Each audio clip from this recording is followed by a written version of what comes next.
atnešant kreipimas į Seimo pirmininkę ir į visas Seimo frakcijas su prašymu surengti referendumą Seimo valia. Kadangi Seimas turi tokią galią ir Seimui nereikia šalti, rinkti parašų, o užtenka tiesiog paspausti mygtuką ir tas referendumas įvyksta. Tai dėl to mes pakalbėjom ir aš manau, kad buvo bendras sutarimas rastas, tik tai tiek, kad į šią, kaip supratau, į šią sesiją neeilinę jau nebespėja įtraukti, tačiau pažadėjo dėti pastangas, kad būtų į kitą neeilinę sesiją, kuri planuojama vasario pradžioje, įtraukti šitą klausimą. Žinote, mes bandėm pasakyti Seimo pirmininkai, kad procesas, kuris vyksta dabar mūsų čia kelintas mėnuo, teisiškai yra labai taip nekonkrečiai apibrėžtas. Ir mes neturim tos teisinės bazės, kurie remiantis drąsiai galėtume ir vyriausia rinkimų komisija drąsiai galėtų sakyti, ir mes galėtume drąsiai sakyti, kad viską padarėm ir galim padaryti, kad būtume ramus ir viskas yra teisingai. Ir sakome, kad yra tokia susidariusi situacija, kai teisingumo, teisėtumą įvykdyti nėra teisinės bazės, kad įstatymas eina iš paskos ir nespėja kartu su gyvenimu. Todėl yra labai sunku. Yra labai sunku. Ir tai atkreipėm dėmesį, o šiaip paprašėm pirmininkės, kad informuotų ir Seimo narius ir kad vis tik tai referendumas ir šitiek žmonių išreiškusių valią, kad jie juos atstovauja ir kad vis tik tai pradėtų galvoti apie tos klausimus, kuriuos mes tengiamės inicijuoti, įstatymus, kuriuos norime, kad būtų priimti. Šiuo metu mes priversti elgtis taip, kaip mes galim elgtis, nes padėties šeimininkas be abejo yra Vaigauskas ir didžioji VRK. Bet jeigu paklaustų manęs asmeniškai, kaip yra, tai reali situacija yra tokia, kad parašai yra surinkti, piliečiai savo valią pareiškė ir nachališkai ir įžūliai tie parašai yra atmetinėjami. Tiesiog atmetinėjami, neleidžiant jų pataisyti. Nes didžiausia grupė atmestų parašų yra rašysenos ekspertų pastabas turintieji parašai, kurių net neleidžia tikslinti, argumentuodami, kad mes su rašto ekspertais nesiginčijam, nes jie specialistai, mes nežinom, jie žino. Sutinku, aš neprieštarauju, aš nekvestinuoju jų kvalifikacijos, aš sutinku, kad tie įrašai daryti viena ranka. Bet rašysenos ekspertai pateikė VRK savo išvadas, kuriuose parašė, kad didžiąją dalį viena ranka rašytų įrašų sudaro įrašai gyvenančių vienam bute asmenų. Kitaip sakant, vyras su žmona, viską surašė, jinai tik tai pasirašė arba atvirkščiai. Ką parašė rašysenos ekspertai vyriausiai rinkimų komisijai ir kaip jie tai interpretuoja. Taip, čia yra priedas numeris 11. Piliečių įrašų tyrimo aktas dėl projekto Lietuvos Respublikos Konstitucijos 9, 47 ir 147 straipsnių pakeitimų 13 metų 12-17. Rankraštinių įrašų tyrimą piliečių parašų rinkimo lapuose atliko LTEC vyriausiosios rašysenos ekspertės Alvyda Kačinskienė, Jūratė Purgonienė, Virginija Navickienė ir Rasa Tamušiūnaitė. Ištirti rankraštiniai įrašai 73 bylose, turinčiose po 100 lapų, po 70 eilučių kiekviename lape. Tyrimo tikslas – nustatyti, kurias eilutes užpildė vienas asmuo. Lentelėje pateikiami gauti rezultatai ir mes nekvestionuojame, mes tikim, kad taip ir yra. Toliau. Reikia pastebėti, kad didžiąją dalį vieno asmens rašytų, bet nepasirašytų atvejų sudaro įrašai asmenų, gyvenančių tuo pačiu adresu. Vienas asmuo surašo abiejų ar kartais 3 kartų gyvenančių asmenų duomenis. Tarp tokių įrašų nemažą dalį sudaro įrašai, kur adresas įrašytas to paties asmens, o vardas, pavardė, paso duomenys, gimimo data skirtingų asmenų. Parašai tirti nebuvo, tačiau pastebėjome, kad tokiose eilutėse rašytose vieno asmens skiriasi tiek bendrieji, tiek specialieji parašų požymiai, leidžiantys daryti prielaidą, kad gali būti pasirašyta skirtingų asmenų. Tarp tirtų lapų pasitaikė atveju, kai pats parašų rinkėjas užpildė keletą eilučių ir tik keletas lapų, kur dauguma įrašų rašyti parašų rinkėjų, pridedamas 23 tyrimo lentelės ir parašai. Išvada kokia? didžioji dalis įrašų darytų viena ranka yra darytų už šeimos narius, iš kurių bent vienas privalo būti įskaitytas. Ir tokių įrašų suma sumarum yra 16 805. Tai reiškia, mažiausiai pusė jų privalo būti užskaityti kaip teisingi ir teisėti, nes pilietis pagal visus kanonus viską įrašė ir pasirašė savo ranką pats. Jie juos atmetė, neleisdami mums taisyti. Mano galva, tai yra nusikaltimas. Ačiū. Viskas? Mes dabar norėtume dar pažymėti, kad referendumo įstatymas ir rinkimų įstatymas lyg ir viena. Mums bandoma teikti, kad kaip yra viena teisinė bazė, bet reikia suprasti, kur reikia surinkti, kad eiti į Seimą kandidatų 1000 parašų, o čia yra surinkti 300 000 parašų. Ir visam tam sužiūrėti, sutikrinti yra skiriama tik 2 savaitės.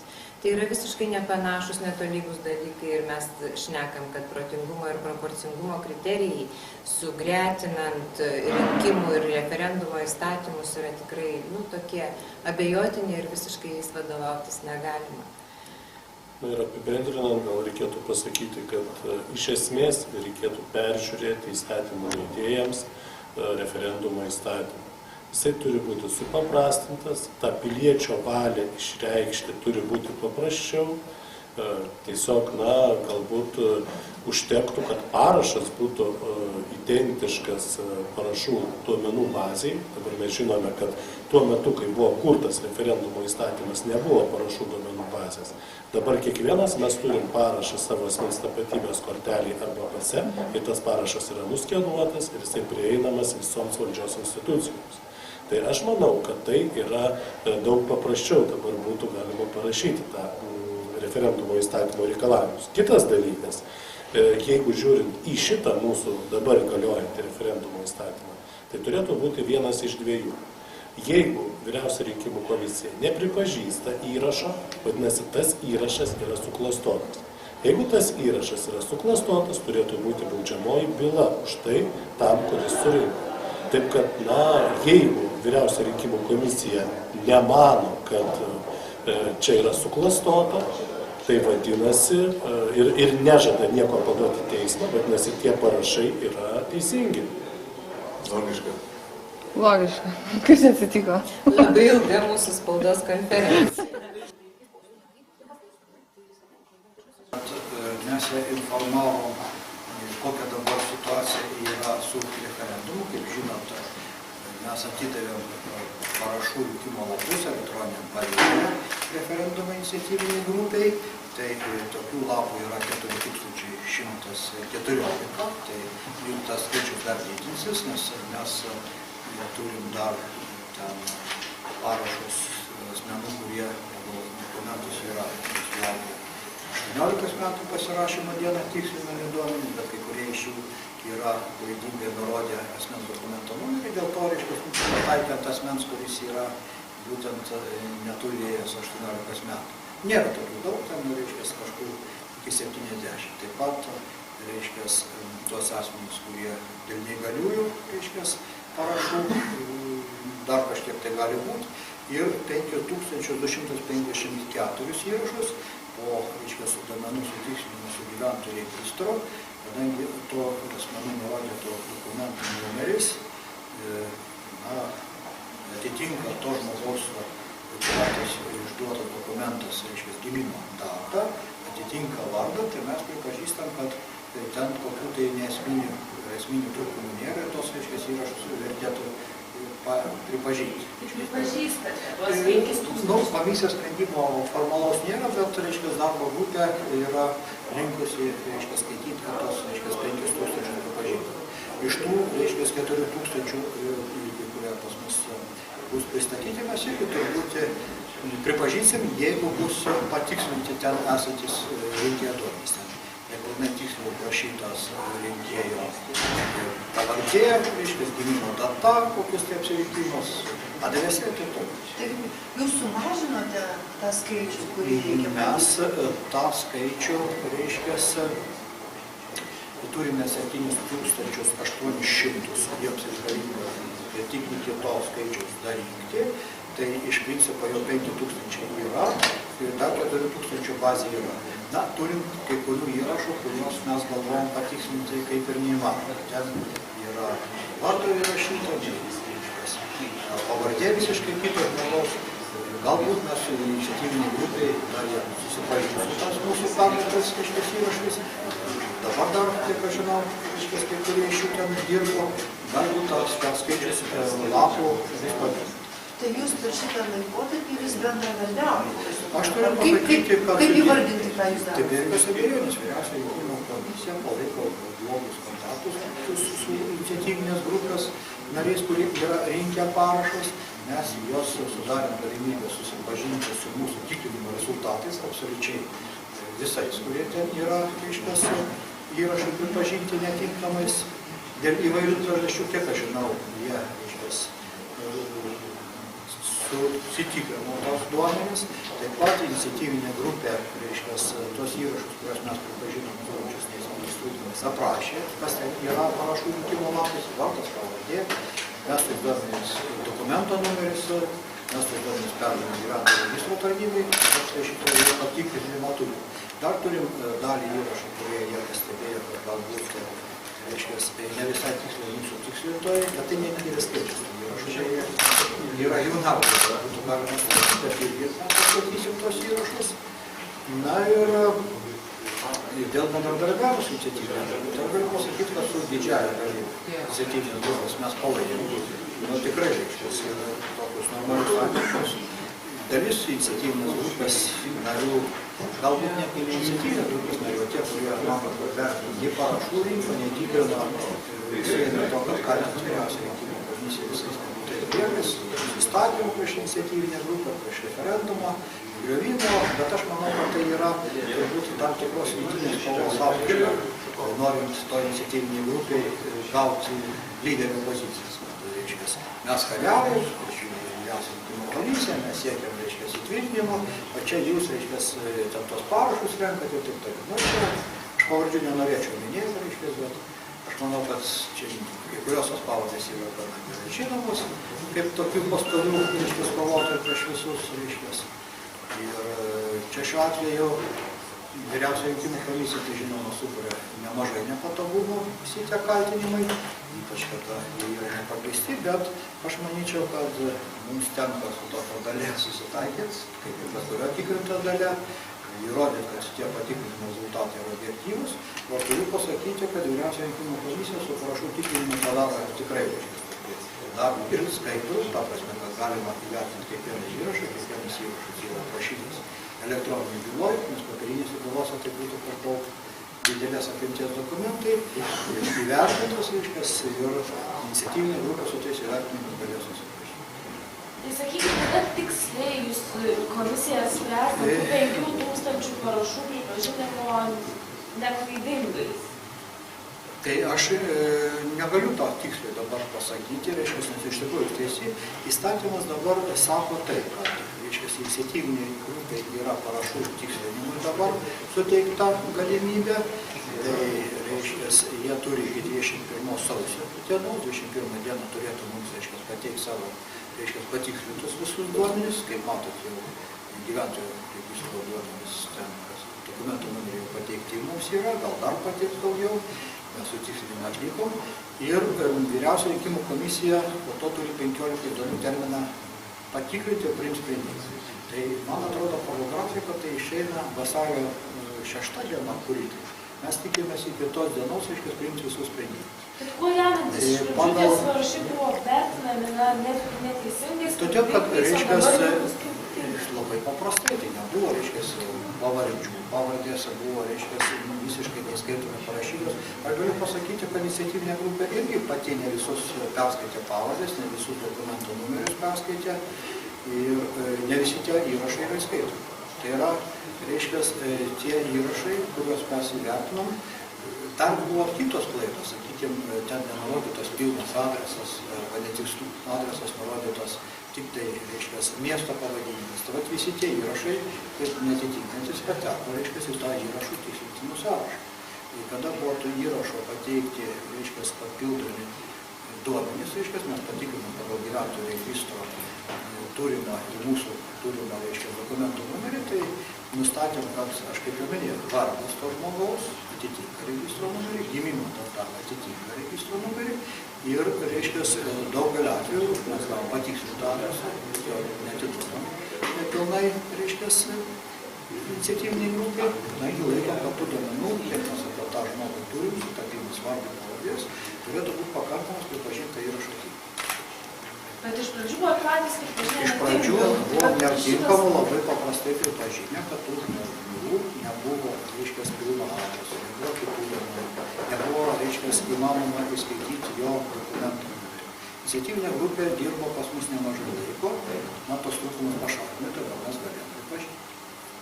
Nu, tai tos adresus patikslino kas, ar iniciatyvinė grupė? Iniciatyvinė grupė nepatikslino adresus, patikslino, reiškia, gyventojų lygis. Nu, tai tokia atveju parašas yra pirmas, tas ne žmogaus nurodė čia iškėtis. Kiti duomenys, vardas, reiškia, gimimo data yra čia žmonių. Mes dar tikrinam, reiškia, atskirai paėmus, reiškia, ar parašų rinkimo lapuose yra tie patys duomenys, ką nurodyta, reiškia, elektroniniu būdu. Nenustatėm, kad iniciatyvinė grupė būtų darusi kažkokių tai, reiškia, pasirinkimų. Nu, jūs suprantat, kad galima, reiškia, ir kito žmogaus teoriškai nurodyti duomenys, kuriuos, jums žinoma, duomenys, galima dar kažkokių tai vertimos eilutės duomenys. Tokių dalykų mes, reiškia, dalį patikrinam, reiškia, atsitikimų būdą atrinktų parašų, tai galima pasakyti didelis tikslumo, kad tokių dalykų mes netikrinam. Nu, matyti, jau nėra tarptų visų duomenų, kas tūkstančiai įrašų. Bet dar dėl šito turėsite balsuoti. Taip, sprendimus priima pati vyriausia rinkimų komisija. Tiek, kiek mes esam patvirtinę metodikos, aš manau, kad pagal metodiką bus ta išvada formaliai priimta vyriausios rinkimų komisijos dėl visų. Bet ar jūs tikslinsite, balsuosite jau kartu, kai... Aš nežinau, atvirai pasakius tikriausia, kad taip. Aš manau, kad tikriausia taip, kad tai būtų, reiškia, logiškiausias sprendimas, kad mes kokių tai tarpinių sprendimų, ko gero, nepriiminėtumėm, o priimtumėm, reiškia, sprendimą jau galutinį, tai viso parašų skaičių. O jeigu Tai balsuodami atsitiks, pasakysite, jūs nulemsite surinkti parašai ar ne? O jeigu Ne, tai ne mes nulemsim. Atvirai pasakius, kad čia yra kai kurių, sakyčiau, iniciatyvinės grupės, nu, sakyti, ne žmonių, bet šalia, kurie, reiškia, bando įrodyti, kad parašų, reiškia, referendumo lemtį nulėmė vyriausia rinkimų komisija. Vyriausia rinkimų komisija šiuo atveju yra ta institucija, kuri tikrina, reiškia, kaip ten yra surinkti ir kokia buvo parašų surinkimo kokybė, kaip, reiškia, parašų rinkėjai buvo kruopštūs, taip ir yra. O dabar yra kai kurie, sakykime, nepaprašė, kad būtų įrašyta data. Nu, tada tokiu atveju pradeda, reiškia, sakyti, kad pasirašymą. Kad čia nesvarbus duomuo, kad čia pamiršų, bet iš tikrųjų tai yra, reiškia, įstatymų reikalavimas, kad būtų visas įrašas padarytas. Nes parašas čia referendumo įstatymė suprantama pravila čia. Visą tą eilutę, visas tas įrašas reikalauja sušaukti referendumą. Tame tarp ir data, ne įstatymą. Tai tuo tarpu turbūt tas įrašas turi būti vis skaitomas. Taip, jisai turi būti skaitomas, patikslinamas, adresas turi būti toksai, kad, reiškia, būtų galima tą žmogų surasti, reiškia. Jeigu adresas Vilnius. Jeigu adresas Ir Vilnius. jūs pripažįstat neklaidingu, nes Jeigu mes, reiškia, to žmogaus adresą gavom. Iš principo tai buvo svarstomas, reiškia, vienas iš tų variantų, kad po to žmonės, kurie nurodė tik adresą Vilnius, irgi siūs parašų rinkiką, kad pas tą žmogų pasiprašytų, reiškia, duomenų. Dabar, reiškia, jeigu kiti duomenys yra tikslus, nereikia. Bet jeigu, sakykime, gimimo data, reiškia, kažkurį kitą jiem, tai jau reikia. Kol kas, metodika, iš esmės toksai sprendimas. Tai pas tokius žmonės teks vis dėlto eiti antrą. Eiti, reiškia, pas žmonės yra, reiškia, kurių yra padaryta, reiškia, klaidos pavardėse, kurių, reiškia, gimimo data nurodyta kita. Žmonės, pagal kurių nurodyto dokumento numerį, nepavyko, reiškia, rasti, kad tai būtų tas pats žmogus. Arba dokumentas negaliojantis, arba dokumentas, reiškia, niekam iš viso nebuvo išduotas. Mesgi turime tokių žmonių, kurie, reiškia, neteisingai nurodė dokumento numerį, pataikė to žmogaus dokumento numeris, kuris yra miręs. Nu, tiesą sakant, mes nustatėme 2 tokius liūdnus atvejus, kad žmonės pasirašė ir po to yra mirę. Bet tik tai 2 buvo. Pats bendrasis skaičius tų žmonių, kurių dokumentų numerai buvo nurodyti, tie žmonės yra mirę, yra gerokai didesnis, kažkur apie 20 žmonių. Bet kai pasižiūrėti, tai to žmogaus mirusio pavardė visai kita yra. Tai dokumento numeris sutapo. Na, tai tokiu atveju, reiškias, vėlgi reikia surasti tą tikrąjį žmogų, kuris padarė klaidingą įrašą dokumente. Kiek tokių tiksliai yra žmonių, pas kuriuos jis atvyko? Tai aš dar kartą kartuoju, tokių tikslių žmonių dabartiniu metu yra 4114. Dar, reiškias, tas skaičius gali nežymiai padidėti, tai žmonėm, kurie, reiškias, nepilnamečius nurodė, dar kažkurios, bet mano supratimu, tai yra labai didelis skaičius. Vertinant visus tos skaičius, mes matom, kad yra pakankamai daug žmonių, kur referendumo iniciatyvinė grupė, reiškias, turi puikiausią galimybę visas tas klaidas ištaisyti. Ačiū Jums.